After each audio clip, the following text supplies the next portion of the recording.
We are moving to our next distinguished guest, Sri S.Y. Quraishi ji, our former Chief Election Commissioner of India.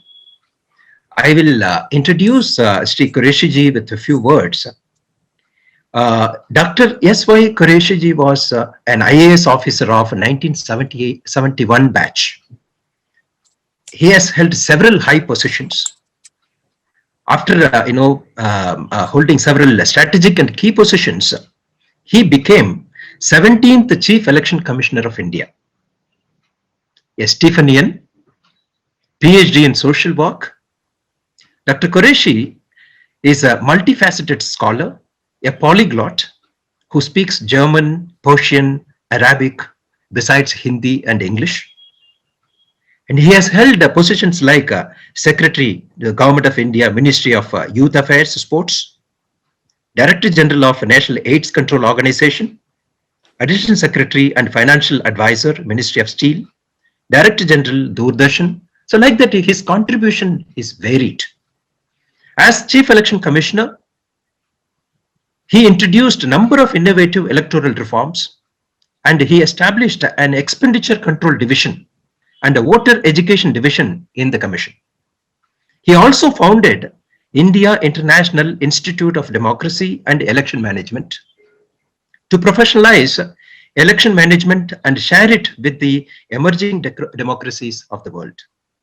Over 70 countries have received training under this organization. And he is also a recipient of several awards, just to name a few. Nehru Fellow Award from Nehru Children's Museum, Calcutta. Secular India Harmony Award in 1988. Silver Elephant, the highest national award of Indian Scouts and Guides given by the President of India. We are very happy to have you here, sir, to speak on celebrating democracy. He has been a member of the Board of Advisors of International IDEA. This is Institute of Democracy and Electoral Assistance in Stockholm. And he is holding this position since 2012. He is also member of the Advisory Committee to assist and advise the Global Commission on Elections, Democracy and Security, headed by Kofi Annan at that time. A very versatile scholar. So we are very happy to hear him today. Now I request him to share his valuable inputs with the audience. Thank you very much. Thank you very much, Dr. Pushpa Kumar. Although it would have been better if I had spoken before Mr. Ravi. He is so scholarly. I feel very humbled and small after speaking after him. But let me share my personal experiences. First of all, my congratulations to Jaipal Reddy Trust for keeping his memory alive. Besides celebrating democracy, we are also celebrating his glorious life.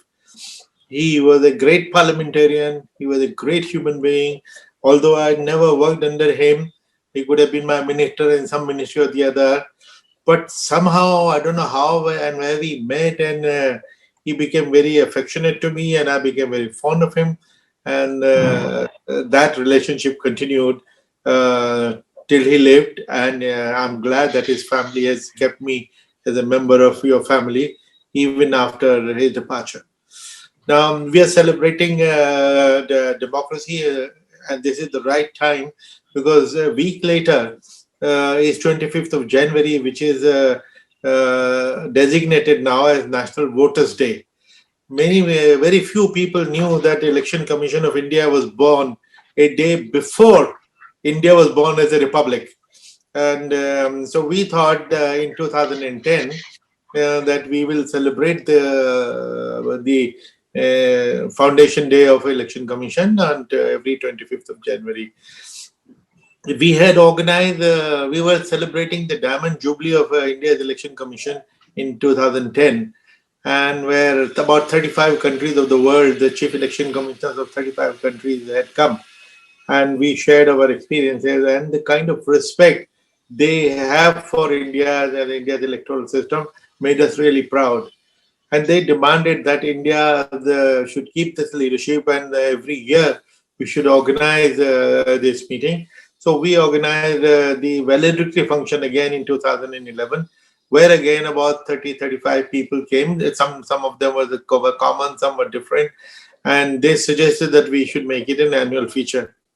I mentioned it to Dr. Manmohan Singh, the Prime Minister, but they dismissed it in just one sentence. He says, familiarity breeds contempt. I mean, having too many of these will probably not be a good idea. So we dropped the idea of that global annual conference, and yet we organized an international conference on this occasion where 10-15 countries, particularly of SAARC region, our neighborhood, and others, they come, which keeps our contact alive with them. Now, 25th of January, 26th of January, we found our constitution was promulgated, came into force. We introduced the universal adult franchise from day one. Now, we might take it for granted, but the fact that USA took 144 years to give equal voting rights to women, and here was a poor country with 84% illiteracy, driven by the social divisions, suffering the pangs of partition, having 565 princely states. And when we adopted democracy, the Western world was aghast. They thought we have gone mad. How will they run democracy? These guys with so much of illiteracy, so much of poverty. But we proved the prophets of doom wrong, because our very first election was a great success. That was the biggest election in world history and was a great election. And in that context, it is worthwhile to remember Mr. Sukumar Sen. He was an ICS officer. At that point, we had not conducted any election. We had no machinery, no experience. Yet he put together this entire team and conducted a fantastic election. Now, these days, we are very upset when we hold elections in 6, 7, and 9 phases. Do you know in how many phases he conducted his election, the first election? 68 phases. But that was fine, because he used the same machinery which he developed small level. He took them from one place to the other. And finally, what he produced was historic. And my estimate is that even today, 80 to 85% of the elections that we conduct today is his legacy, what he did. Of course, there have been improvements later on, which is very natural. Now, India I have heard many times that India is one of the largest democracies, and I also used to say the same thing. Till it occurred to me to see exactly how large are we. Then we found that we are larger than every continent. We have a bigger election than all 50 countries of Europe put together, all 54 countries of Africa put together, or 43 countries of North and South America put together, or the entire Commonwealth, 52 countries put together. We are larger. In fact, each one of them is about 50 to 60% of us. We are 90 countries rolled into one. And now we not only in terms of number of voters, but complexities of 90 countries rolled into one. Every problem in these 90 countries or anywhere in the world, we have it plenty. Tribal, communal, social tensions, geographical problem, everything, you name it, and India has it plenty. And despite that, we have been conducting very, very credible elections. Transition of power from one party to the other has always been very smooth. We have seen losing prime minister or a losing chief minister offering his chair to the winner with folded hands, with no bickering.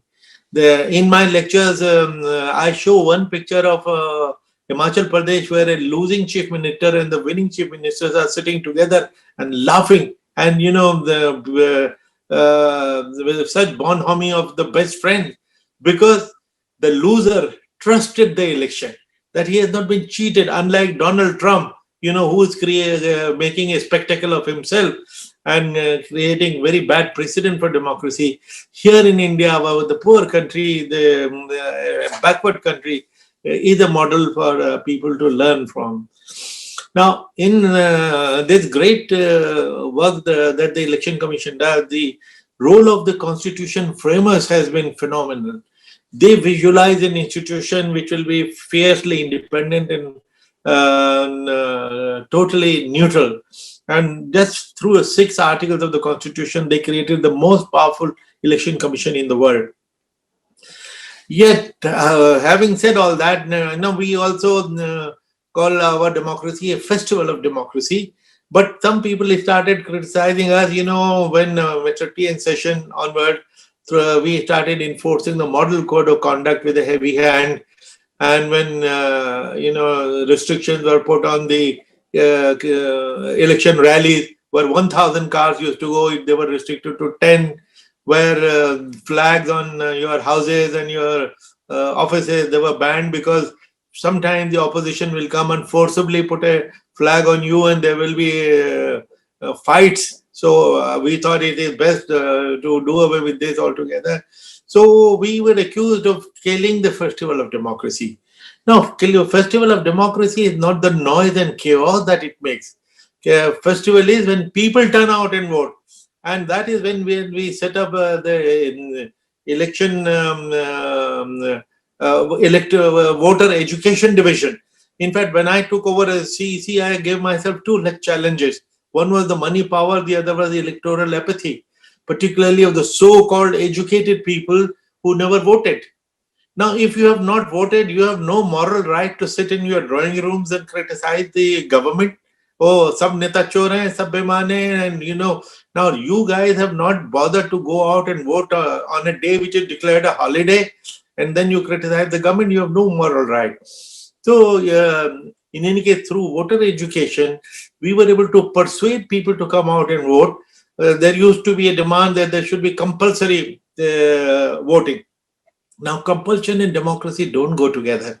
Your right to vote includes your right not to vote. In fact, the very famous judgment, the Nota judgment, has, very interestingly, I was very happy to hear that Mr. Ravi is a wizard of law. He did it from Harvard. One very interesting point which came out of that judgment was, in successive judgments, Supreme Court has held that the right to vote is not your constitutional right. It is a statutory right. But your right not to vote was elevated through that judgment to your fundamental rights. That is a part of your right of expression, free speech. And if you don't want to vote, you're right.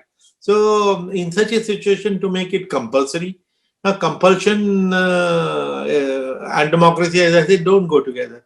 We were told that Australia, Singapore, they have compulsory voting. Why don't we start? Well, Australia is small. We had 4 Australias between 2 elections. And Singapore is the size of Karol Bagh.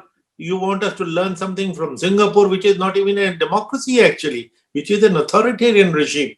Now, at the time, I spoke to my counterpart in Australia once, that everybody talks of Australia. How is your experiment of compulsory voting working? He says, very badly. I said, why? He says, we have a $20 fine for not voting, and to collect that $20, we end up spending $2,000 and 2-3 years of correspondence and litigation. And I said, after all that, how much? Then it must be 100% turnout. After all, it is compulsory. He says, no, it is 90%.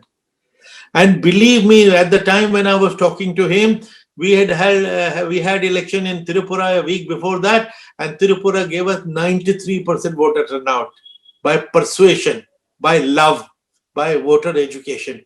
Now, our voter education has been a game changer, and from 2010 Bihar election onward, every election has given us the higher turnout in history, and which is what I would call festival of democracy.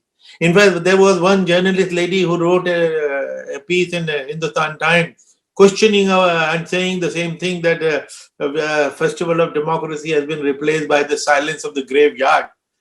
I wrote a counter article in the same paper 3 days later. I said, madam, you please give me your address and I will send the festival to your house. Then don't complain. And what will the festival do? They will come and paint your house with their slogans. They will paste their posters, and there will be 24/7 loudspeakers blaring outside your house. If that is the festival you are missing, I'll send it to you. So to tell me. Now, the people have demonstrated that festival is participation, and every successive election has given us the highest turnout in history. We introduced National Voters Day, simple, and it was born in a civil society meeting in Bhubaneswar. When somebody from the audience raised his hand and he said 18 years is an age which we should celebrate. I said, that's a very good statement. Let us think of a celebration. And within a week, we developed this National Voters Day, which is, by the way, coming next week, 25th of January, where we said we will identify the people who will become eligible on the 1st of January from October onwards, beforehand, so that as soon as the calendar changes, by the 5th of January, we will have our electoral rolls ready to be notified. And on 25th January, we organized 800,000, 8 lakh functions at the booth level to give these new voters their vote. Now, a celebration of this kind is unthinkable. When we launched it in the presence of 35 chief election commissioners of the world, they were taken aback. In fact, allow me one extra minute. I wrote to the cabinet secretary a routine letter of courtesy in October of that year, 2010, that we are going to celebrate National Voters Day and we will have 800,000 functions. Please ask all the states and the ministries to extend cooperation. And I forgot all about this letter. Now, October, November, December gone. On the 19th of January, just 6 days before the day, I get a call from Mr. Cabinet Secretary, Mr. Chandrasekhar was the Cabinet Secretary. He said, Quraishi, your letter, your proposal for National Voters Day is coming before the Cabinet today. When he used the word proposal, my heart sank. I said, damn it, I've almost implemented it. I'm all ready for implementation. You are still calling it proposal. And what if it is rejected? He says, you have to answer 2 questions. I said, what? He says, number 1, do you want a national holiday? And secondly, how much money do you need? I said, I don't want a holiday and I don't need a single rupee. He says, what? Are you mad? You're saying that you will organize 8 lakh functions and you don't want a single rupee? He says, no, I'm not mad and I know what I'm talking about. I will organize all that. I already have money to register voters, which I do around the year. I'm just converting a normal routine annual around the year activity into an event. An event creates a lot of impact. I'll use the same money. This must be the only proposal in India's history which was passed in the cabinet without a cabinet memorandum, because of its simplicity. No finance, no legal implication, and it has worked so well. The other countries who were present, they were taken aback. Such an impactful event and no money. I'm very happy to say 7 countries of the world, including Pakistan, Nepal, South Korea, and others, have already introduced the National Voters Day because the idea was so simple. Now, having said all the nice things, there are certain things which are still troubling us. And Mr. Ravi referred to at least one of them, the money power. I will add also the crime. The crime had 2 dimensions. One, the crime, the murders and the violence which used to take place on the day of the election. That, of course, is history after Mr. T.N. Session came down heavily. We have done away with that crime. Although criminals contesting election and getting elected, that is beyond us because the disqualification has to be done by Parliament, which is a standing issue, separate issue. Now, money power. Initially, when I set up Expenditure Monitoring Division and our Tamil Nadu election 2011, we had the first experience. It was very, very good. We seized hundreds of crores all over. But a book which I had written, an undocumented wonder, the making of the great Indian election.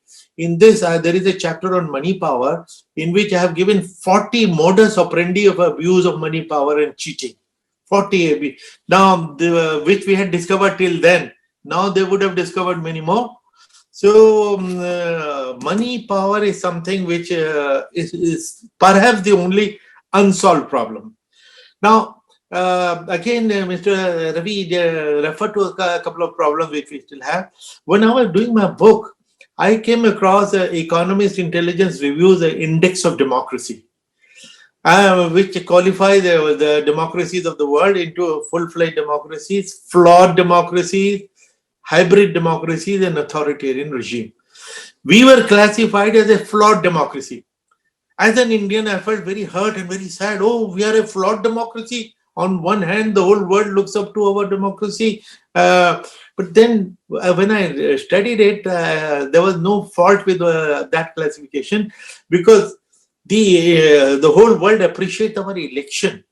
A great election does not necessarily mean a great democracy. We conduct free and fair elections, and MPs are elected. If 30% of them have criminal cases pending against them, it is beyond us. It is nothing to do with our election management. So that is a part of our flawed democracy. If the representation of women is less than 10%, that is what is keeping us flawed. So the corruption in the governance, that is what is keeping our democracy flawed, which is beyond election. But this point comes out very loud and clear that great election, for sure, we get 9.7 out of 10 rating. But in other things, we are down, and we have been unfortunately slipping. Now, what reforms we need to? Of course, we have to keep on learning. We have to keep on improving, and I finish on that. Although about 50 electoral reform proposals are pending with the government, but I would say if we do only 4, we will be doing a great service to the nation. First of all, the root and the fulcrum of the entire democratic election commission itself. The fact that questions are being raised about the neutrality and non-partisanship of election commission is a matter of great concern. So our appointment system and our removal system should be made foolproof. So that is the one reform which has been pending for a long time. It's a pity that the strongest, the most powerful election commission in the world has the most defective system of appointment of election commissioner. We are just appointed by the government of the day. I was also a beneficiary of the system. The Prime Minister of the day appointed me. But even as CEC, believe me, even as CEC, I used to say that I would have felt stronger if leader of opposition had also signed my appointment letter, because we have to be above all kinds of parties and politics. So that system, that can easily be introduced. But which government wants to give up its power?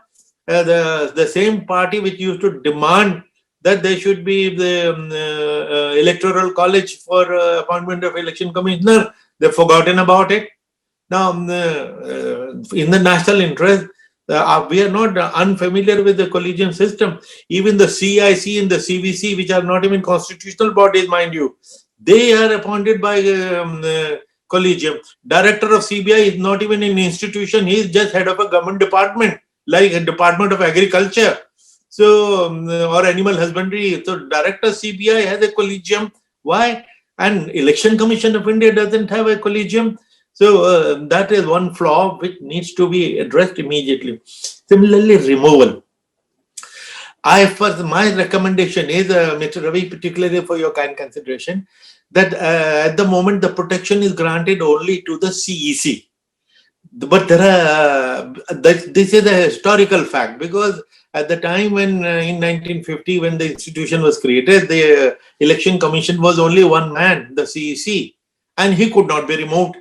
Now election commission is 3 people from 1993.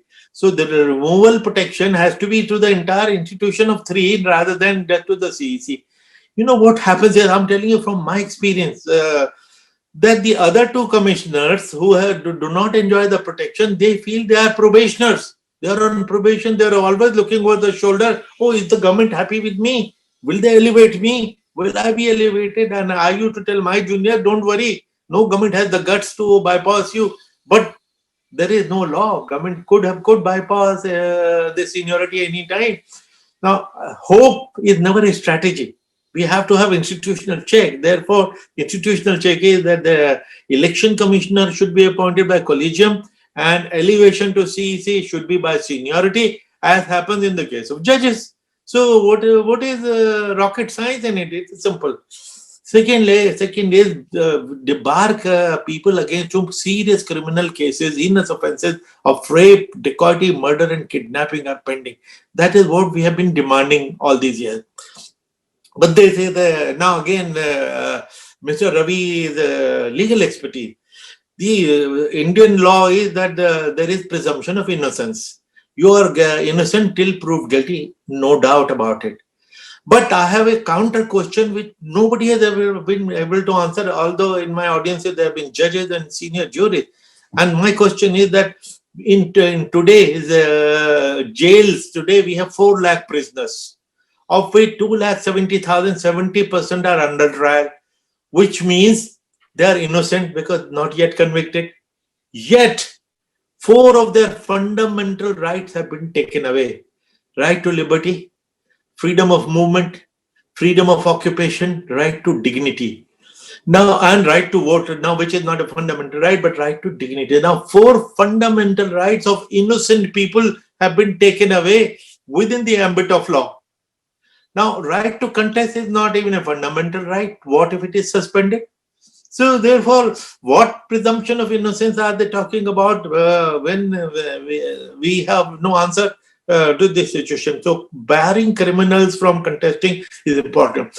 Do you know the number has gone up in the last 4 elections? 2004 election, we had 128 MPs with who on their own sworn affidavit. Their affidavit, I'm not alleging. They gave a sworn affidavit that they have criminal cases against them. It went up to 162 in the next election, then 182, and now in the last election, 233. More than 40% of criminal cases. And what do you expect? Internationally, when I'm asked this question, I feel embarrassed and I don't have the answer. Third issue is money power, where state funding of election was mentioned. It has been mentioned many, many times, but I have written several articles on this saying that state funding of elections perhaps will not be the answer. It will be impossible to manage. But state funding of political parties based on actual election should be attempted, and because your voting figures cannot be manipulated. If you have got 100 votes, you have got 100 votes. I have calculated that if 100 rupees are given to every candidate or the party, then it will last general election 60 crore votes were cast. At 100 rupees, 6,000 crores. So I'm happy that 6,000 crores are given to candidates and political parties based on the performance, which cannot be manipulated. Now, whether 600,000 crores will be enough? Yes, it will be enough. How do I say that? Because all the parties together, their 5-year collection of fund through legal and illegal means and arm twisting is only 5,000 crores. If 5,000 crores is all that they're collecting, and we are giving them 6,000 crores by dignity, by check, and then banning all private donation, no corporate donation. And since the state is funding, then CAG audit. They don't want CAG audit. They want their own party cadres to be auditing their account and whitewashing. And finally, internal democracy.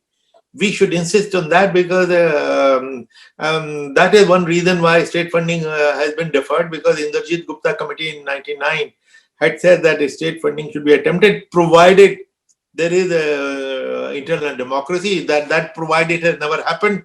Therefore, state funding has not been attempted.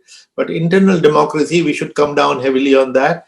The party which does not conduct election, it should have heavy fines, which should be increased by the week. I think if at least these 4 reforms are attempted, we will have every reason to be proud of. Now, particularly after the US election fiascos, India's democracy is under our limelight. The whole world is looking at our democracy, and we should improve it further so that for the larger democracy become the greatest democracy on earth. Thank you very much. Thank you very much, sir. Such a wonderful feast to hear from you. Election is the foundation of democracy, and you have rightly stated that that is not the end. That's a starting of the process, and we need to set several things right to work the democracy in the country. You have very candidly explained with the help of your experience and the great initiatives that you have taken in the process of strengthening the election process, and that will ultimately help the democratic system in the country. And you have also very rightly, with the 4 examples of reforms, you have explained how we need to relook at the electoral system here in the country. Thank you very much, sir. Very grateful to you for sharing this very important views. And I really honestly believe that if we are able to implement these solutions that you have given, we will really see the festival of democracy, as you have pointed out. Already you have made it possible, and still we can have many more successes in the democracy. And it's I'm very happy to say that the people have great expectations and a great faith in the Election Commission, and it is only because of people like you. Thank you. Thanks a lot for such a wonderful talk.